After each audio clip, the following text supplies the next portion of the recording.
नमस्ते, आदाब सब दोस्तों को। आपके दोस्त और गाइड इरफान की तरफ से एक बार फिर आपके अपने चैनल एस्ट्रो एश्योरेंस के साथ। बहुत बार हम सोचते हैं कि हमें एक ज्योतिषी की सलाह क्यों लेनी चाहिए और क्या ज्योतिष से हमें अपनी जिंदगी में मदद या सहारा मिल सकता है, खास तौर पर जिंदगी के अहम मौकों पर। अब देखिए, बहुत सारे लोग हैं जो कभी ज्योतिषी के पास नहीं जाते, शायद किसी भी माध्यम के पास नहीं गए, चाहे वो ताश के पत्तों वाला हो या साइकिक या ज्योतिषी, पश्चिमी हो या वैदिक, और उन्होंने बढ़िया जिंदगी गुजारी है। और कई बार लोगों ने अपने सन साइन तक नहीं पढ़े और फिर भी आरामदायक और अच्छी जिंदगी जी है। लेकिन कुछ वक्त ऐसा भी आता है जब हम सोचते हैं कि ऐसा कोई माध्यम हो जिससे हम उन ताकतों तक पहुंच सकें जिन तक हम अब तक नहीं पहुंच पाए, यानी आसमानी ताकतों की मदद ले सकें। अब आमतौर पर हम ऐसे माध्यम के पास कब जाते हैं? हम आसमानी मदद के लिए कब रुख करते हैं? जब हमें लगता है कि जमीन पर कोई मदद नहीं मिल रही, तब हम आसमान की तरफ देखते हैं। आमतौर पर हमारी जिंदगी उतार चढ़ाव से भरी रहती है, लेकिन हमने कोई न कोई और तरीका ढूंढ लिया, चाहे वकील के पास जाना हो या किसी सलाहकार से बात करना या दोस्त से मदद मांगना, काउंसलर की शरण लेना।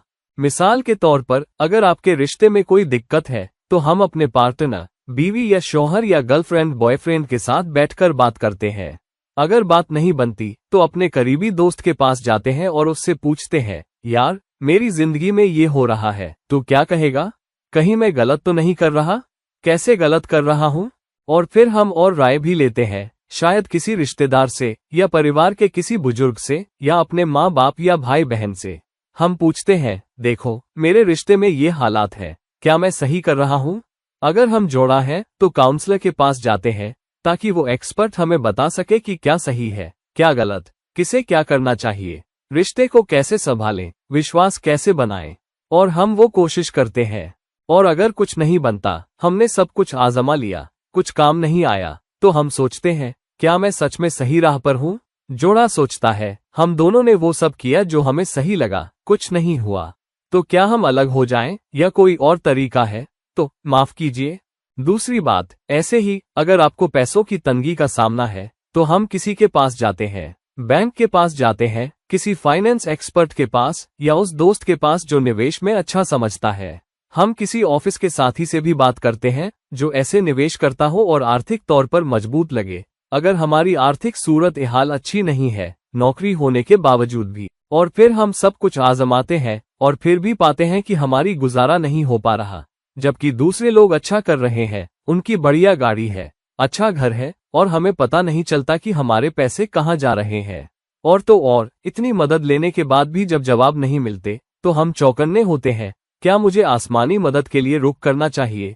और शायद व्यापार में भी हम डगमगा रहे हैं, व्यापार ठीक नहीं चल रहा, तो हम किसी बिजनेस एक्सपर्ट की मदद लेते हैं, उन लोगों से सलाह लेते हैं जो ऐसे ही व्यापार में अच्छा कर रहे हैं, किसी जानकार सलाहकार के पास जाते हैं, और फिर भी हम कामयाब नहीं हो पाते। इतनी सलाह लेने के बावजूद अगर व्यापार भी नहीं चलता तो भी हम सोचते हैं, क्या मुझे आसमानी मदद लेनी चाहिए?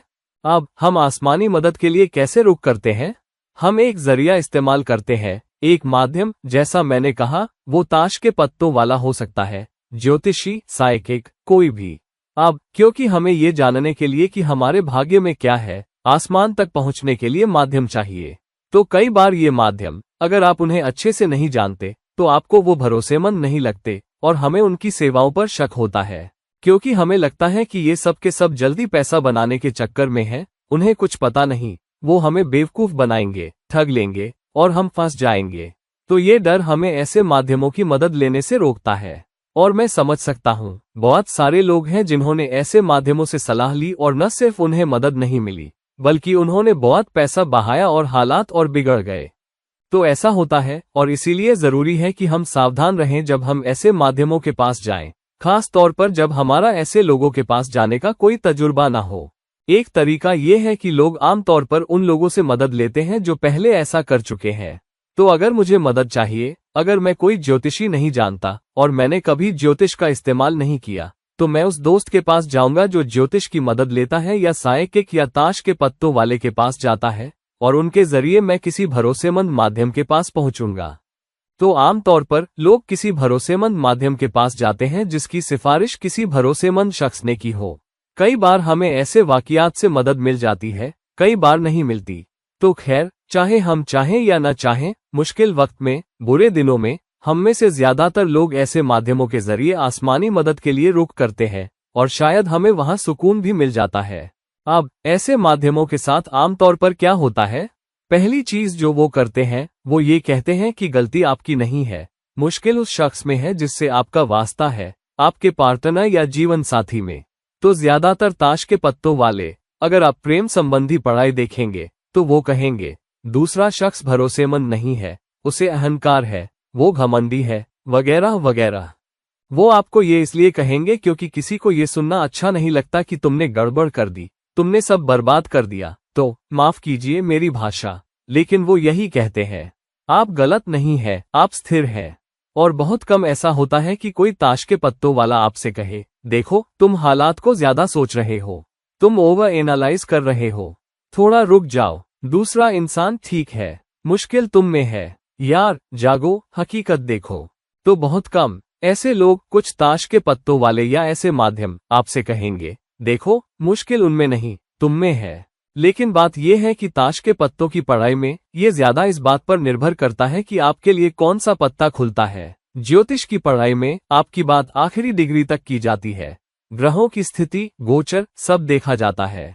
अब ज्योतिषी भी आमतौर पर आपसे कहेंगे कि गोचर को दोष दो, दशा को दोष दो, 7.5 को दोष दो, वगैरह वगैरह।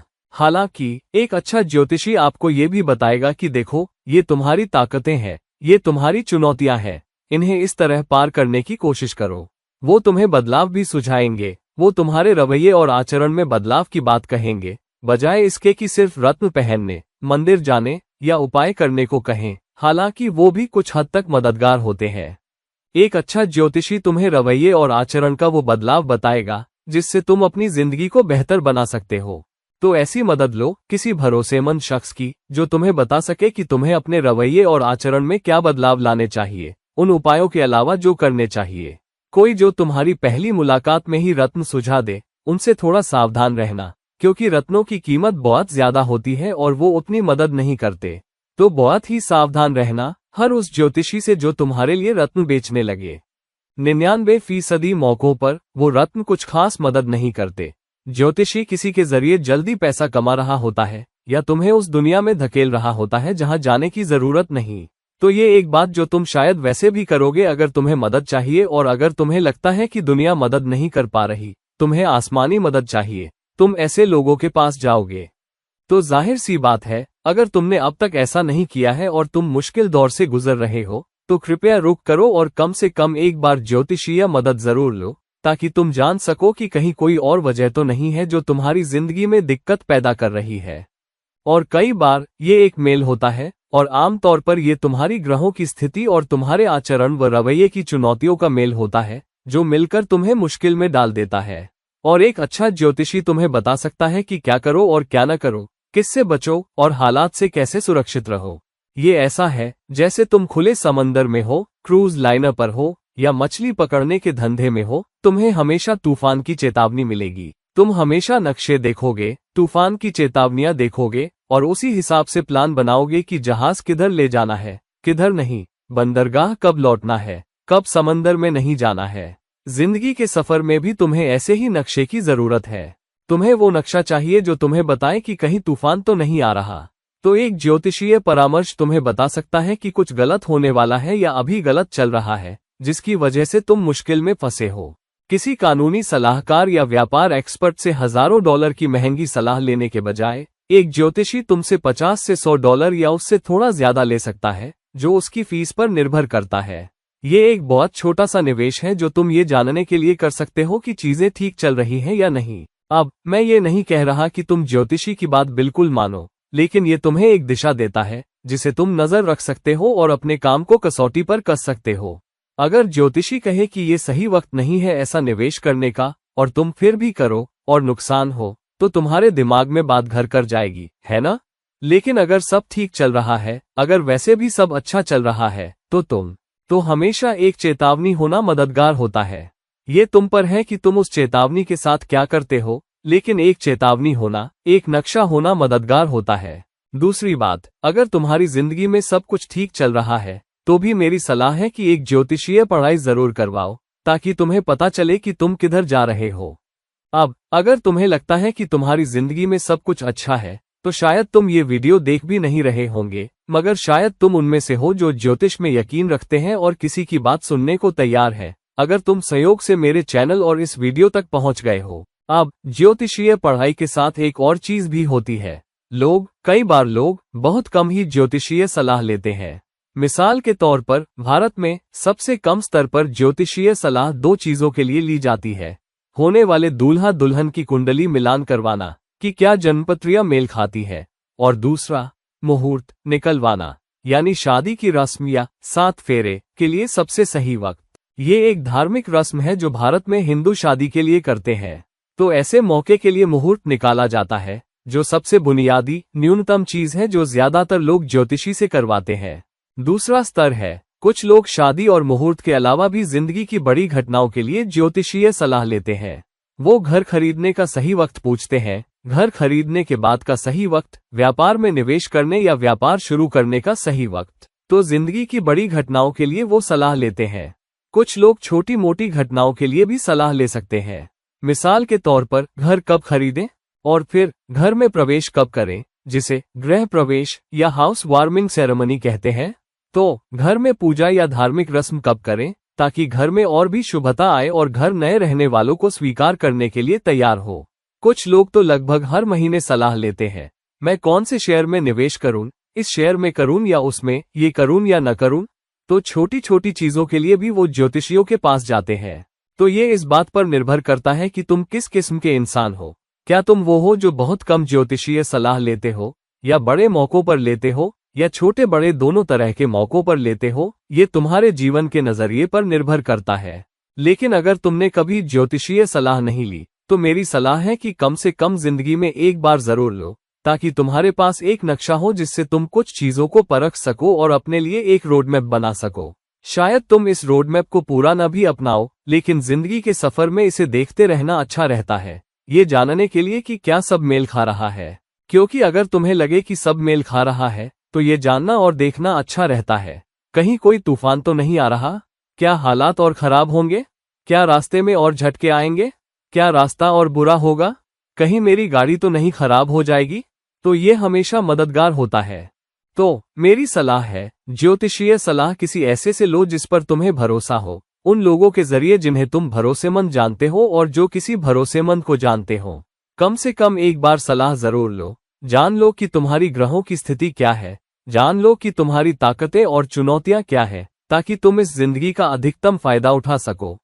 अगर कोई तुमसे कहे कि देखो, एक खास दौर अच्छा है और अगर तुम थोड़ा निवेश करो और फायदा हो, तो ये एक संकेत है कि तुम और कर सकते हो और तुम और आत्मविश्वास के साथ आगे बढ़ सकते हो, बजाय सिर्फ सावधानी के साथ चलने के। एक एक्सपर्ट का होना मददगार होता है जो तुम्हें बता सके कि किधर जाना है और किधर नहीं। ये ऐसा है जैसे गाड़ी चलाते वक्त एक नेविगेटर। और अगर एक नेविगेटर है जो तुम्हें बता सके कि कहाँ स्पीड बम्पर आएगा, कहाँ तेज मोड़ आएंगे, तो तुम और तेजी से चल सकते हो।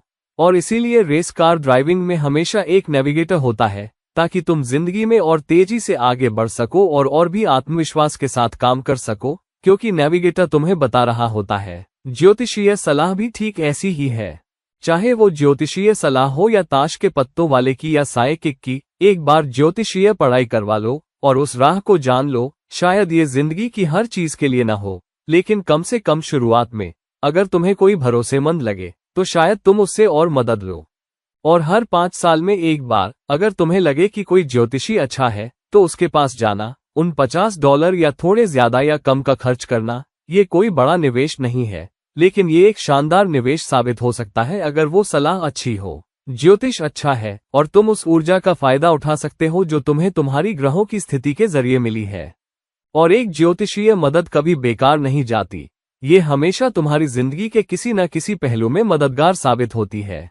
मैं बहुत सारे लोगों को जानता हूँ जो, मिसाल के तौर पर, व्यापार में फंसे हुए थे और नहीं जानते थे कि क्या करें, व्यापार बंद करें या बेच दें या कुछ और करें, और उन्होंने सलाह ली और उन्हें पता चला कि उनके लिए सही फील्ड वो नहीं था जिसमें वो थे, क्योंकि उनकी ग्रह स्थिति ठीक नहीं थी।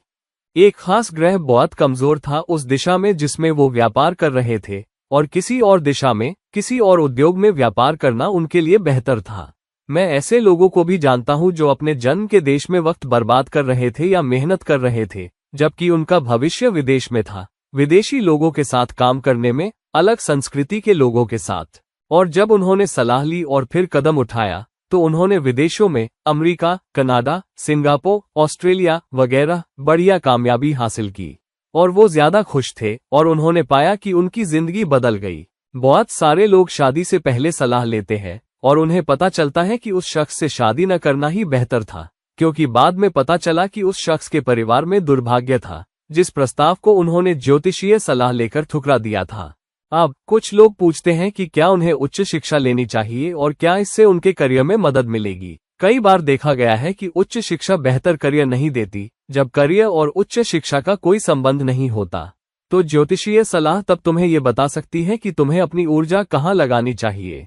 कुछ लोग साझेदारी में व्यापार करते हैं ताकि वो जोखिम कम कर सकें, जोखिम बांट सकें, लेकिन उन्हें ये नहीं पता होता कि साझेदारी का धंधा उनके लिए नहीं है।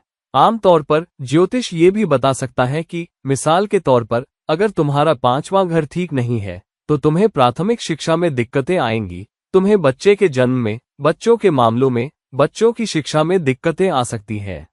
तो तुम्हें ये भी पता चलेगा कि सट्टेबाजी वाले निवेश, जैसे शेयर, भी तुम्हारे लिए मददगार नहीं होंगे। तो हमेशा ज्योतिषीय सलाह लेना अच्छा रहता है, ताकि तुम्हारी जिंदगी में एक बदलाव का मौका आ सके। तुम क्या जानो? तो बेहतर है सुरक्षित रहो पछताने से।